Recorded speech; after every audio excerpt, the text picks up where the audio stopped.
El fútbol constituye uno de los temas más atractivos para preguntarnos y para cuestionarnos. ¿Qué pasa en esa identificación con un cuadro de fútbol? ¿Qué pasa con ese sentido de pertenencia y esa fidelidad que supera prácticamente todas las fidelidades? ¿Te das cuenta, Benjamín? El tipo puede cambiar de todo. De cara, de casa, de familia, de novia, de religión, de Dios. Pero hay una cosa que no puede cambiar, Benjamín. No puede cambiar de pasión. La identidad se construye en la distinción entre nosotros y ellos. Se construye en el contacto entre grupos sociales.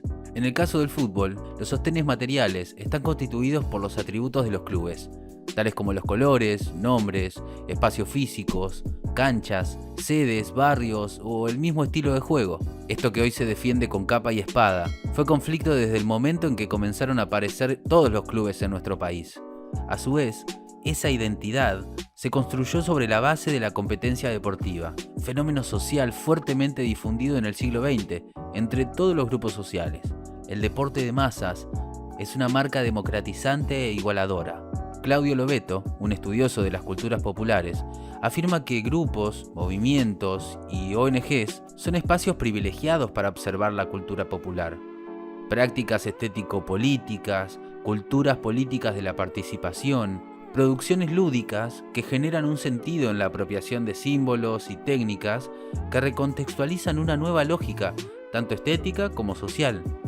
Los jóvenes de los sectores populares comenzaron a jugar al fútbol hacia principios del siglo pasado, y su expansión fue explosiva.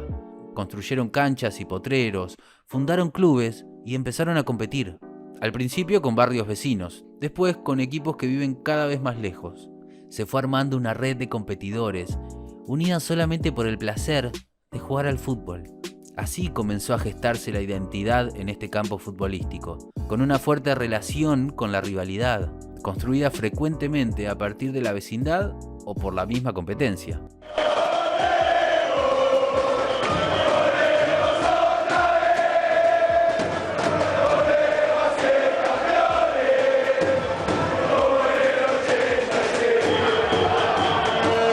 La elaboración de una identidad propia en el horno de la competencia deportiva, con la rivalidad como arcilla, ayudan a explicar la fuerza con la que se arraigó el fútbol, como práctica y como espectáculo entre los jóvenes de sectores populares en Buenos Aires en particular. Recordemos que vivimos en una de las ciudades con más clubes y estadios de fútbol del mundo. ¿Qué pasa? Me dijeron que había partido y al final no hay nada. ¿Qué pasa acá, técnico? Otros elementos que explican la vitalidad de la relación entre esos jóvenes de los sectores populares nacientes y el fútbol están íntimamente vinculados con la construcción de una identidad propia como grupo social. En ese entonces la educación pública había excluido la práctica del deporte y del fútbol, en particular de su institución. Así, la calle y los clubes fueron el ámbito excluyente de su aprendizaje y su práctica. El fútbol fue amasado y apropiado, sin maestros controladores, desde lo autogestivo por y para los jóvenes. El fútbol, jugado por los jóvenes de los sectores populares, significó una ruptura generacional de enorme trascendencia. Sus padres no lo jugaban. Fue una práctica apropiada como una moda juvenil que generó sus propias instituciones.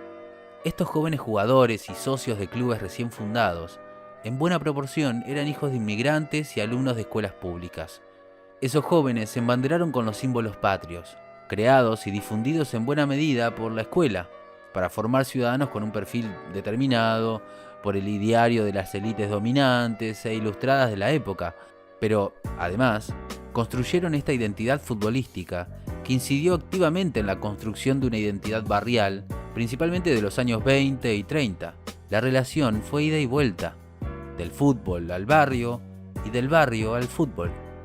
Esa militancia futbolera, en palabras de Pablo Alabarces, tiñó las maneras con las que los participantes ejercieron sus simpatías.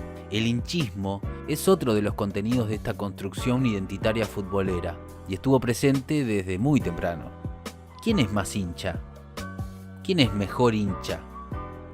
Este fue y es un terreno en el cual la fidelidad debe mostrar sus cualidades. ¡Vamos, Newell! Las hinchadas son gran parte de la identidad de los clubes. Durante la pandemia se notó claramente su ausencia en los partidos. Los hinchas se ven a sí mismos como el único custodio de esa identidad, como el único actor sin beneficios económicos, diferenciándose de dirigentes, jugadores, periodistas, políticos. Las hinchadas solo pueden proponer la defensa de su beneficio simbólico. Ellos invierten pasión y reciben más pasión, a veces como victorias y jactancias, a veces como derrotas y dolor.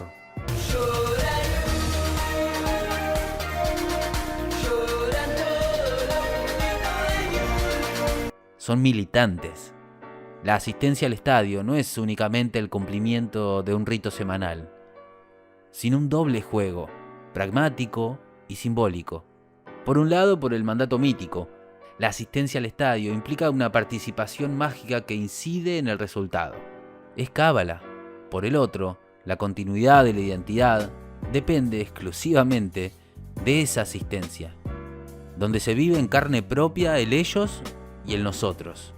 Como dicen Hall y De Gey en cuestiones de identidad cultural, la identidad no es algo que permanece fijo o localizado en un lugar específico, sino que se construye constantemente. En esta búsqueda incansable de diferenciarse, es también donde surgen las violencias.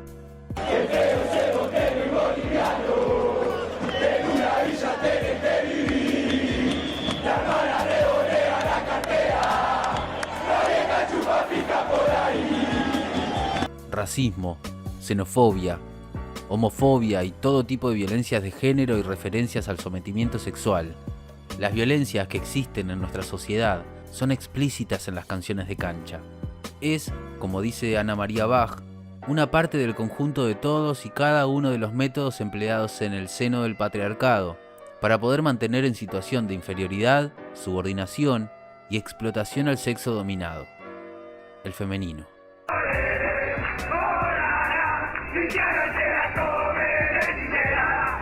A esta altura del partido está claro que hay toda una sociedad que grita goles y que agitan las canchas. Con solo escuchar uno de los temas es suficiente para darnos cuenta cómo el fútbol no zafa y es parte del mismo sistema que se ha encargado de excluir y discriminar a cualquiera que no sea un hombre, cis, blanco y heterosexual. Y que tenga aguante, ¿eh? Los que tienen coraje, los que tienen huevos, los que se plantan y no corren, los que defienden los trapos frente al ataque del adversario. Un compendio de todos los lugares comunes de la retórica aguantadora. Entre ellos, la paternidad, el sometimiento sexual y el llanto propio de lo femenino.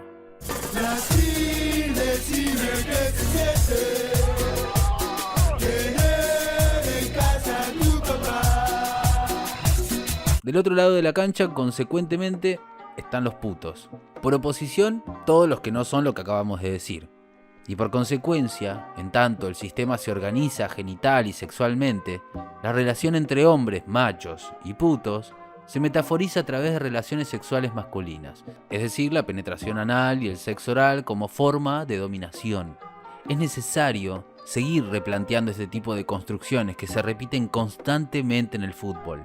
Hoy es una realidad que existen pequeños cambios en este sentido, como diversas multas y sanciones de la FIFA o de la AFA, pero el camino recién empieza. El fútbol es una pasión popular, y los hinchas se fueron convirtiendo poco a poco en protagonistas principales del espectáculo deportivo. Ser hincha de es pertenecer, es acompañar, es aguantar, es sufrir, llorar y también celebrar. De la cuna al cajón y de generación en generación, los hinchas se hacen y le van dando cada vez mayor magnitud al sentimiento que palpitan por esos colores que sienten como propios. Como decía Eduardo Galeano, el hincha no dice hoy juega tal equipo, sino que dice hoy jugamos nosotros, hoy perdimos, empatamos, hoy ganamos. El hincha está ahí, en las buenas y en las malas mucho más. Y el hincha es hincha no solo mientras dura la misa pagana, sino que está pendiente todos los días de lo que sucede en el club de sus amores, en la previa y en el post. El hincha sueña con el campeonato, se pelea con el del equipo rival, se carga, celebra una incorporación y se frustra porque el goleador fue fichado por el otro equipo. En ese espacio existe, más allá del folclore, la violencia. Una violencia que se repite fuera de los estadios, en la cancha misma, y hasta cuando no se juega un partido. y aparece inmersa una construcción machista de las identidades, en la que gana el que pone más huevos. Se busca penetrar al rival de turno y mandarlo a casa con el culo roto. Todo esto convive en un solo espacio. Todo es parte de una pasión popular que inició hace más de 100 años en Argentina y fue ganando cada vez más adeptos. El fútbol es otra expresión de la sociedad violenta y patriarcal en la que vivimos. El fútbol no tiene la culpa. El fútbol es el deporte más lindo y más sano del mundo. Eso no le quepa la menor duda a nadie. Porque se equivoque uno, no tiene que pagar el fútbol. Yo me equivoqué y pagué. Pero